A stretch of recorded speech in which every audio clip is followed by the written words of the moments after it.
Welcome back, everyone. We're going to continue tonight talking about the clairs. Last night we talked about clairvoyance, which is the ability to see. Tonight we're going to talk about clairaudient, which is the ability to hear. Now again, our clairs, that's how we connect to the world of spirit.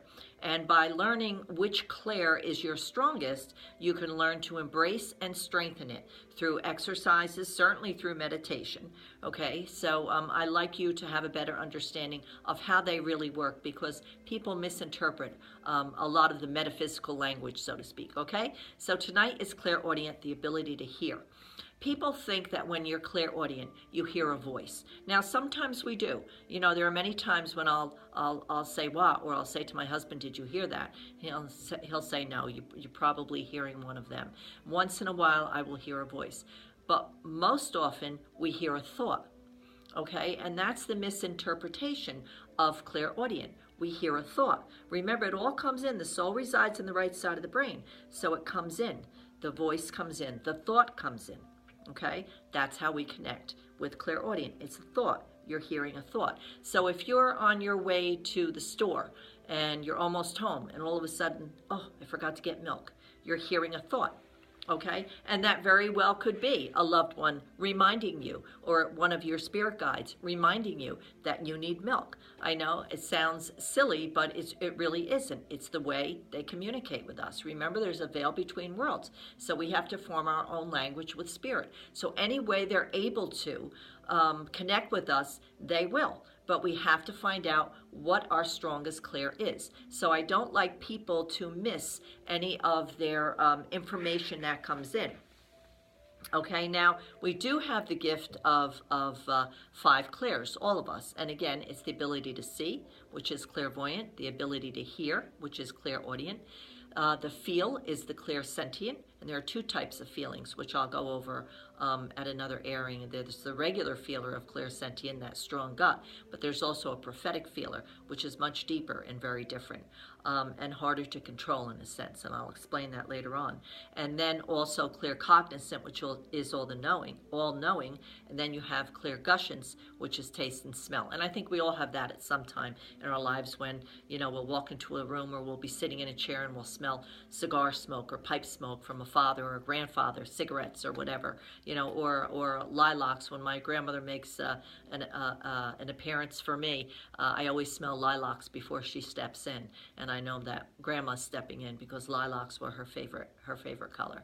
You know, so that's the clairguscience. So with clairaudient, I don't want you to miss this information that comes in, because that seems to be the most misunderstood of all the clairs, is the clairaudient.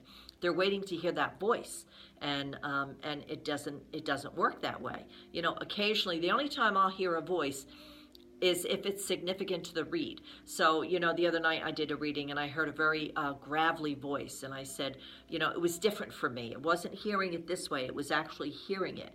And I said, I'm hearing a very gravelly, like something maybe was wrong with the voice. And they said, oh, well, my father had a trach, and that's the way, you know, he did have a very, it was a different kind of sound. So for me, it was important that I hear that. But usually for me, it comes in like a download. I often say it's like if you push enter, the enter button on a computer, that's the way it comes in. It's a download of information. And certainly, you know, I encourage people when they come here not to give me any information. You know, in the introduction I give, I always say, please don't give me any information. Refrain from using any names, you know, but certainly respond yes or no. I understand that. I don't understand that. I can take that. No, I can't take that. Respond, because by them speaking, it helps raise the vibration, raise the soul vibration, which pulls their loved ones in spirit. It pulls their energy in a little stronger for me. Okay, so again, clairaudient is where you hear a thought. You hear a thought. Okay, and again, there's exercises that you can do. You can just you know, set the intention through meditation and ask for information just to come in. You know, I always encourage when you meditate to sit with an open journal in your lap with a pen in hand, and you know, set your intention, because everything in the metaphysical world is by intention.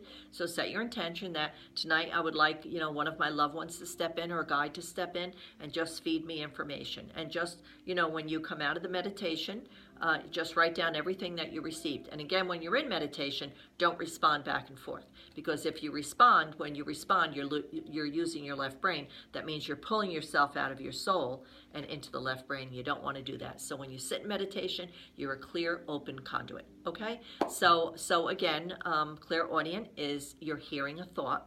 You're hearing a thought. So there are exercises you can do, like I just suggested. And of course, the book, So You Want to Be a Medium. I think Rose has some exercises in there as well. Okay? So that's it for tonight. I'm going to run off because, believe it or not, I have some Christmas shopping to do. So I'm going to leave you and for tonight, and I will try to tap in again tomorrow. So far, I've been very consistent, and I'm proud of myself, because it's not easy for me to find the time to sit down and do this, but I enjoy my time with you, and any way I can help raise your vibration and help create another light worker in the world. I always say we're all going to die. This is a very competitive field, and it should not be. It should not be. We should be lifting each other up. We should be helping one another, encouraging one another, and certainly helping those grieving to raise their own vibrations so they themselves can connect with their loved ones. Okay? So so I wish you a pleasant night. I hope that your loved ones will pay you a visit tonight in a beautiful, sweet dream. And as always, I leave you in God's love and light.